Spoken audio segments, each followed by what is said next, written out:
Hello. Today I'm going to talk about a great painting that hangs in the Nelson Museum in Kansas City, Missouri, and it's called Canvassing for a Vote 1852. I use this painting a lot of times in my writing classes, and the information I'm going to provide is all from the museum description that hangs next to the painting at the Nelson Museum. Let's get started. Here's the whole museum description. There's a lot of difficult vocabulary here, so we will go through this line by line, talk about the difficult words, and also talk about some of the historical things happening in this painting and also some of the hidden meanings.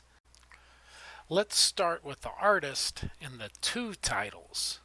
The artist is George Caleb Bingham, who lived from 1811 until 1875.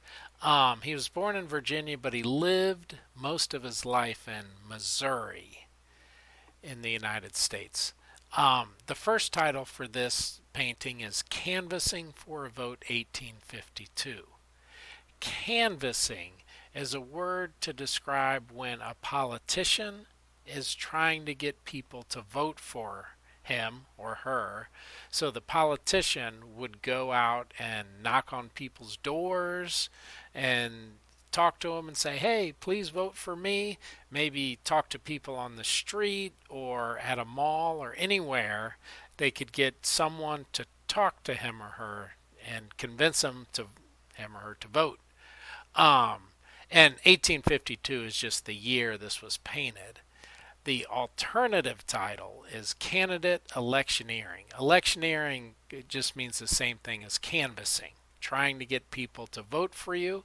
And candidate is someone who's trying to get elected, is the person. For example, in 2024, in the U.S. presidential election, there were two candidates, Donald Trump and Kamala Harris. The first sentence is George Caleb Bingham was the first American painter with a national reputation to live and work west of the Mississippi.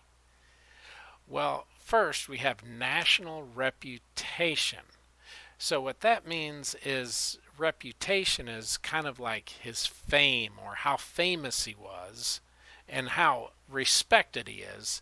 And where it says national means he's respected and known all across the country. And the part about live and work west of the Mississippi, what does that mean, west of the Mississippi? Here we see a map of the United States in the 1850s. And at that time, and even now, you could divide the country into the east and the west. So divide it in half, and a natural way to divide it was at the Mississippi River. The Mississippi River flowed all the way from up in Minnesota and then all the way down through Mississippi and Louisiana into the Gulf of Mexico. So if we talk about west of the Mississippi, we're talking about the western part of the United States. And at that time, the western part of the United States included lots of areas where there wasn't a lot of organization and a lot of government and a lot of people lived. There weren't big cities where you could buy a lot of things. It was a lot of people living on farms and just working very hard. So a lot of people on the eastern part of the country didn't think great things about the people in the west. They thought maybe they were not educated and they talked funny, things like that. So it was kind of a big accomplishment for George Caleb Bingham to have this national reputation, even though he lived west of the Mississippi in the state of Missouri. He also was active in Missouri politics for most of his adult life. Canvassing for a vote reflects Bingham's full faith in the democratic system, even as he recognized its shortcomings. First of all, let's talk about full faith in the democratic system. By full faith, we mean he's very confident and thinks the democratic system is great and is a really good system, especially this system, that involves voting for our leaders. But you can see he recognized its shortcomings. Shortcomings would be the disadvantages. So even though he really liked the democratic system, he understood that it was not perfect and had some problems. Set in the artist's hometown of Arrow Rock, Missouri, the composition shows a politician and trio of voters in a solid pyramid at the center of the painting's story, the campaign process at work. So we can see that the three people there are lined up, are arranged so that they're in the shape of a pyramid. A pyramid can symbolize something that's very strong and permanent and there forever, kind of like the pyramids in Egypt have been there for a very long time, and that represents strength. Where we should talk about the campaign process at work, what we can see is the politician, it looks like he's working very hard to convince those three people about probably why they should vote for him. One thing I think the artist is pointing out when he shows the politician talking and trying to get the three voters to change their minds is how different it was in many other countries at this time. In a lot of other countries, they still had maybe a king or a queen, and that person got his job from just from being born with the job. Or maybe in some places, a person can be the ruler of a country by defeating the current ruler. But at this time in the United States, it was a little bit unique from a lot of other countries, because if you wanted to have power, you had to go and convince people to vote for you. You can also see a difference with this picture here where, people are having to bow down before the king versus the painting that we're looking at where the politician is right at the voters' level. It's not like they need to bow down before him at all. Bingham also suggests some of the problems of 1850s American politics. He perhaps implies political disenfranchisement and inattentive citizens by turning one man's back from the main grouping. So we can see the man in the back who's turned and looking in the window. And the description says maybe, they're not sure, but maybe the artist is trying to talk about political disenfranchisement. Disenfranchisement means people who couldn't vote, so they didn't have the power to vote. And at that time, each state had different rules, but in some states women couldn't vote, slaves could not vote, even in some places people who did not own property or who could not read were not allowed to vote. He also uses the word inattentive citizens. And this was true then, and it's actually still true now, where a lot of people just choose not to vote because they don't care or they don't have enough time to vote. So even now, in elections in the United States, a lot of people don't vote just because they don't care or they don't have time. The sleeping dog likely refers to slavery, an issue that many voters hoped would remain dormant. Dormant means sleeping. So what does this all mean? This comes from the term "let sleeping dogs lie." So the expression let sleeping dogs lie, in that case we mean sleep, not like lie, like not tell the truth. So let sleeping dogs lie means let a sleeping dog sleep, because a dog that's sleeping is not causing any problems. But a dog, when it wakes up, then it probably wants food, it's biting, it's barking, it's going to the bathroom all over the place. So the most peaceful time is when that dog is sleeping.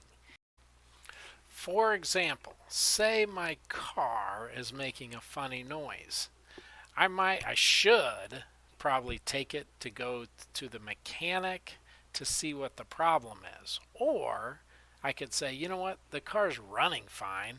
It just sounds funny, and I'm going to let sleeping dogs lie. Or I'm just going to keep driving it, even though I know maybe someday it's going to break down and I'm going to have to call a tow truck and it's going to be a big problem. Another example is maybe I have a dead tree next to my house.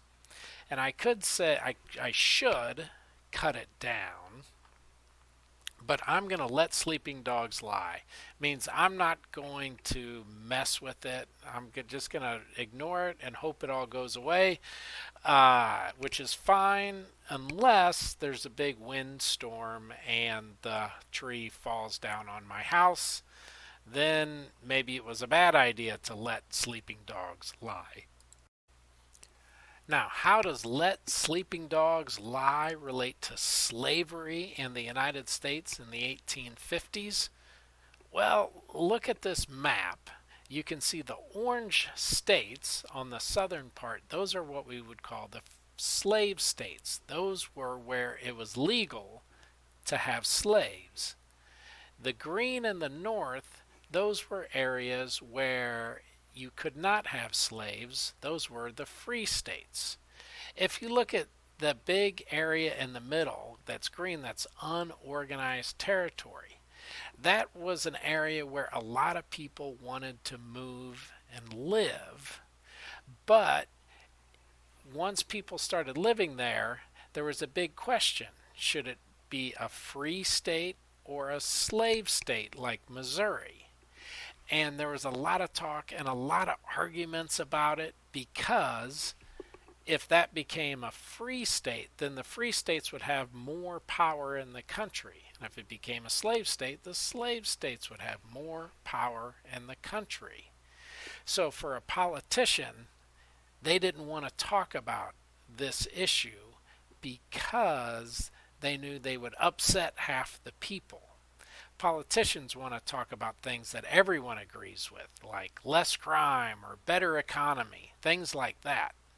So that's why they use this term about let sleeping dogs lie, because it was something they just wanted to deal with later. In fact, the painting we're looking at is 1852, but in 1861 the United States did have a civil war between the North and the South about this very topic of slavery. So you could see the artist, he did a good job of predicting the future about how people wanted to let sleeping dogs lie, but eventually that dog would wake up, and that's the American Civil War from 1861 to 1865. Bingham may also point to the dubious character of certain politicians by placing the horse's rump in line with the canvasser's head. So first of all, dubious means untrustworthy. Someone you can't trust, someone who tells a lot of lies, and many politicians, a lot of people think, tell a lot of lies. So we can see behind the politician there's the horse. But it's unusual for an artist to draw the horse's butt. Rump means butt. So why would the politician draw the horse's butt in his painting instead of the front of the horse, the pretty part of the horse? And we can make a guess that the artist wants to say that the words coming out of the politician's mouth are kind of the same as what comes out of the horse's butt. horse poop. So, yeah, it's no accident that the horse's butt is right there in line with the politician's head. A couple of things that are not in the museum description but are also worth pointing out is the stump on the one is the stump on the right side of the painting. The stump goes with the idea of a stump speech. So when a politician comes into a town, he can stand on a tree stump, like the one there in the picture, and that way he can be a little bit taller. So when he calls people over to give his speech about all the things all the ways he's gonna make everything better as when he gets elected, he can be a little bit taller and everyone can see him. Even today, when politicians give almost the same speech to many different people almost every day, that speech that they use over and over again, they call their stump speech. We can also see the bag next to the politician, and that's meant to show that he is someone who's traveling around instead of like the other people who probably live in that area. I hope this helps you to understand a little bit more about this painting, and I hope enjoyed learning about it.